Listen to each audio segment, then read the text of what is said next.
So first thing you do is don't allow yourself to get triggered. And when you are triggered into an emotional reaction, you control what you do with it, no one else. Number 2 thing that you can do during the holidays to help you in your marriage is be good to yourself. Be kind to yourself. Take a long bath if you need to. Go read a good book. Go watch a World War II documentary. It's what I do.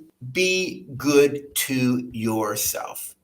You can't love another person well if you don't love yourself. You can't love another person well if you don't respect yourself. You can't love another person well if you don't have grace for yourself. You can't love another person well if you don't have self-compassion. And the way to love someone well is to love yourself, not in an arrogant or haughty way, but in a humble way. So be good to yourself. And by the way, why don't you forgive yourself if you mess up? You messed up. Okay, give yourself grace, learn from it, move on. Because when you're good to yourself, you tend to be good to others. When you respect yourself, you tend to respect others.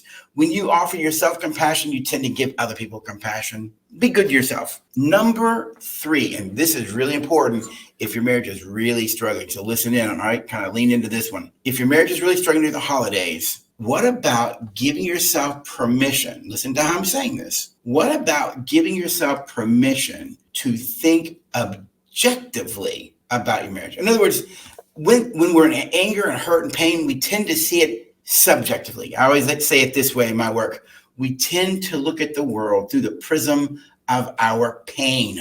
Our pain colors what we see. But if you're able to step back, put the emotions over here for a minute. Not that I'm negating or living in denial. That wouldn't be a healthy thing to do. But step out here and look objectively. Here's some questions for you. Is there anything good in your marriage?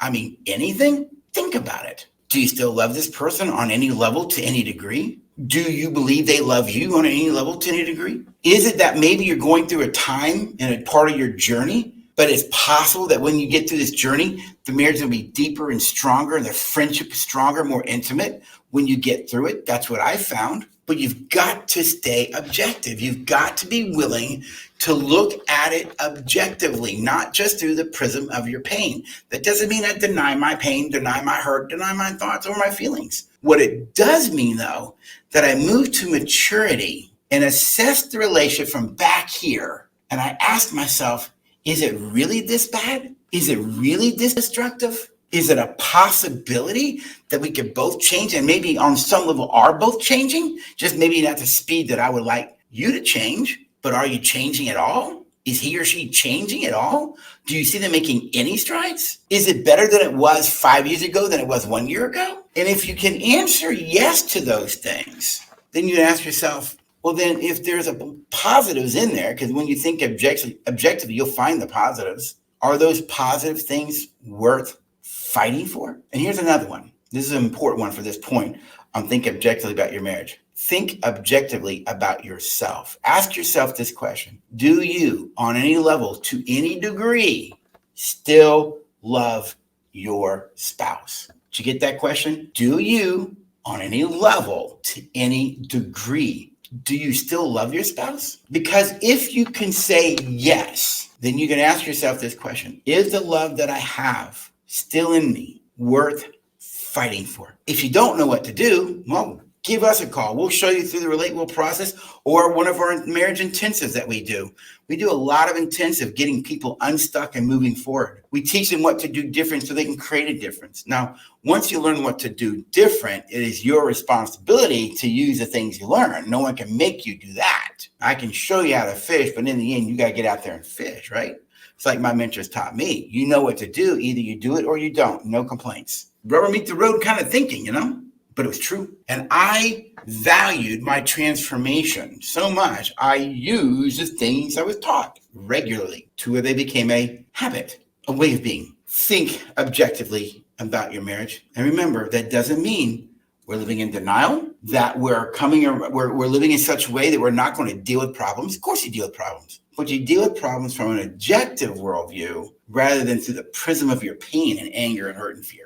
Number 4, as you work through the holidays, remember this. Stay focused on the present. Stay focused on what is. That is a mental game, folks. I know. Sometimes I still battle those thoughts in my head. But what about when this happened or that happened? Stay in the present. It's a mental game. It gets easier over time, but live fully in the present. Live in what is and put those things in the past on a shelf, because sometimes the things we're still struggling about aren't true anymore in the present, but we live in fear as if they are. But in reality, in the present, they're not. One of the greatest gifts you can give yourself is live fully in the present side of yourself, not in your head, watching life, judging and criticizing it. No, the most powerful way to live life is to live life out here and deal with what's happening in a moment. That's a challenge. And if you don't know how, we'll show you. But you've got to learn to live in the moment and in the present. It might be that what you see happening in front of you isn't what you think it is. Just because you feel something is, in reality, it may not be. Just because you feel something is real doesn't mean in reality it is real. Just because you feel stupid doesn't mean you are stupid. Just because you feel your partner doesn't love you doesn't mean they don't love you. Living in the present allows you to move into objectivity, because to do that, you have to access the prefrontal cortex of your brain, which is the here and now part of the brain. And that's a more powerful way to live life, is in the here and now, the present. Number 5. So you got conflict, you're moving to the holidays, stressors can make things a little bit more challenging, and you have children. Is it possible that you could live in such a way that you have decided as a couple that we are going to make the holidays a safe and pleasant environment for the children? For the children. Why allow your differences to destroy the whole? Why allow your differences to affect the kids? If you got to deal with things, go deal with them in the bedroom away from them. But make a decision that when we are in front of the children, we will have goodwill and respect and humility and empathy with each other. Why? For the kids' sake, at least right now. Why would you want to create a negative environment for the children during the holidays? Santa's coming, folks. Do you want your kids to be more worried about what mom and dad are doing than the anticipation of Santa? For those of us who are Christians, it's the birth of Jesus. What do the angels say?